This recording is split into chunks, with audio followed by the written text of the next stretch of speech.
सत्साहेब सभी भगत आत्माओं को। तो आज हम बात करेंगे संत देवराज के ऊपर।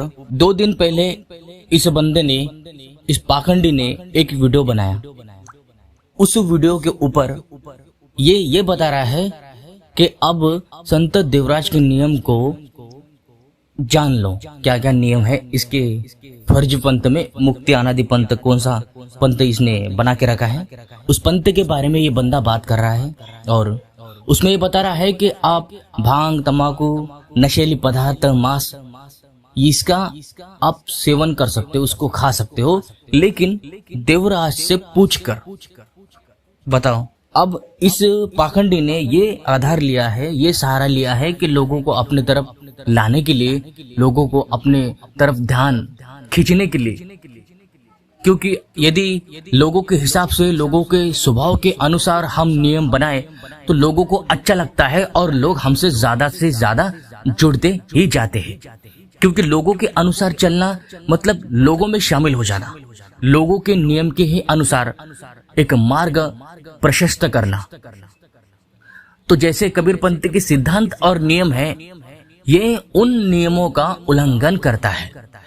उन नियमों और व्यवस्था में इसको अंतर्भेद का भी ज्ञान नहीं है। और ये संत रामपाल महाराज जी के बारे में उल्टा सीधा बात करता है। लेकिन ये स्वयं में कितना बड़ा पाखंडी है, कितना बड़ा छलिया है, जो भगत समाज को एक गलत दिशा प्रदान करता है। मांस, मदिरा, नशा आदि ऐसे जहरीले पदार्थों का सेवन करने का भी आदेश देता है। फर्क इतना है, शर्त यह है कि देवराज से पूछकर आप नशा और मांस खा सकते हो।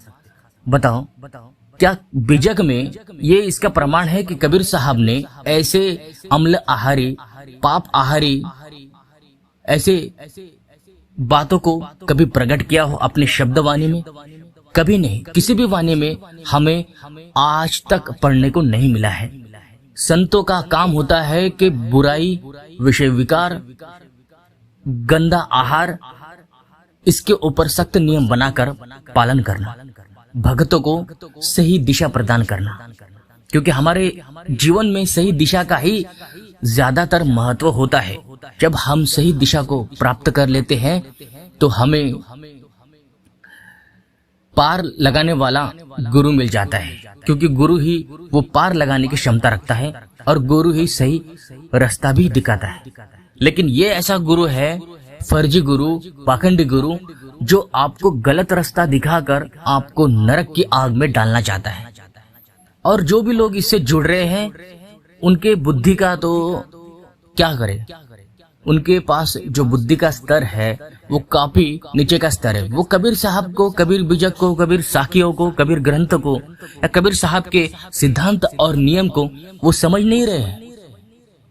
और आजकल बुद्धिमत्ता भी मानवता की यही पर सीमित हो जाती है कि स्वयं का ही वो कभी दिमाग नहीं लगाते हैं, स्वयं विचार नहीं करते हैं और संतों की बातों में जल्दी से आ जाते हैं।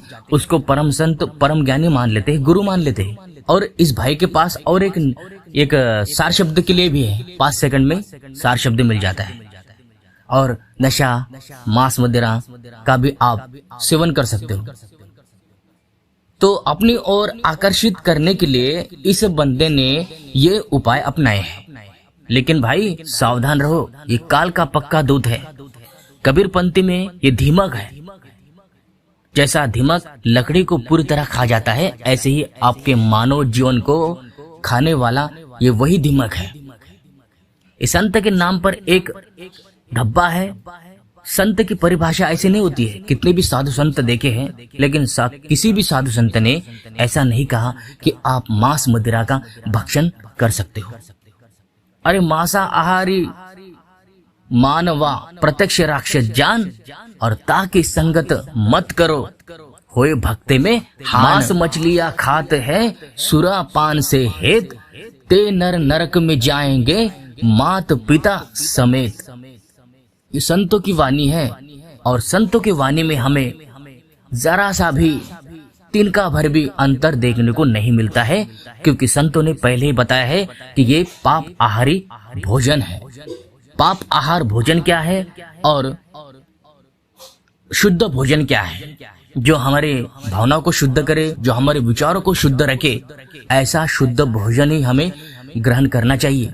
ऐसे नकली फर्जी लोगों की बातों में बिल्कुल नहीं आना चाहिए। सतभक्ति क्या है आप पहले जानिए, संत रामपाल महाराज जी से जानिए। उनकी सत्संग सुनकर आप सतभक्ति का ज्ञान, संपूर्ण आध्यात्मिक ज्ञान प्राप्त कर सकते हो। इसके पास एक भी ज्ञान नहीं है, इसने स्वयं ही मनमुखी सिद्धांत बनाए हैं, मनमुखी नियम बनाकर आपको काल के मुख में प्यार से डालता ही जा रहा है। लेकिन हमें ये सोता ही समझना है कि हम कर क्या रहे हैं, भक्ति क्या होती है, परमेश्वर कौन है और उसके नियम क्या है, कबीर साहब के नियम क्या है, सिद्धांत क्या है, उन्होंने क्या नियम लागू किए हैं एक हंस आत्मा के ऊपर। हंस किसे कहा जाता है? अरे हंस और बगुले में अंतर देखिए। बगुला मांस खाता है लेकिन हंस नहीं खाता है। वो हंस है हम कबीर साहब के, वो हंस बनना है हमें। जो मांस या गंदी चीजें खाता है वो कौवा है, वो बगुला तक सीमित है, लेकिन वो हंस नहीं है। तो अब इसका अंदाजा लगा सकते हो कि देवराज क्या है, जो मांस, तंबाकू और ऐसे गंदी अम्ल आहारी पदार्थों को खाने का नियम बनाता है। ये क्या है? ये इसी कैटेगरी में आता है। ये हंस नहीं है, समझ जाओ। और इसके 2 दिन पहले का ही एक वीडियो है, उसको जाकर देखो और इसका जो फर्जी है ज्ञान, उसको बताओ, लोगों को जागृत करो कि ऐसे लोगों के बातों में बिल्कुल नहीं फंसना है, क्योंकि मानव जीवन बड़े मुश्किल से मिलता है। चूक जरा सी आगे है 84, ऐसी बात है। तो यही आपको बताना था। और सावधान रहिए ऐसे फर्जी संतों से, नकली संतों से और नियम कानून से। जो नियम और कायदे लोग बनाते हैं नकली फर्जी संत, ये काल का नियम है। ठीक है, ये काल का नियम है, काल का पंथ है, काल दूत है। इससे आप सतर्क रहिए और अपने जीवन को बचाइए, अपना आत्म कल्याण करवाओ। तो मिलते हैं अगले वीडियो में, तब तक के लिए सभी को सत साहब। जय बंदी छोड़ की, जय बंदी छोड़ की।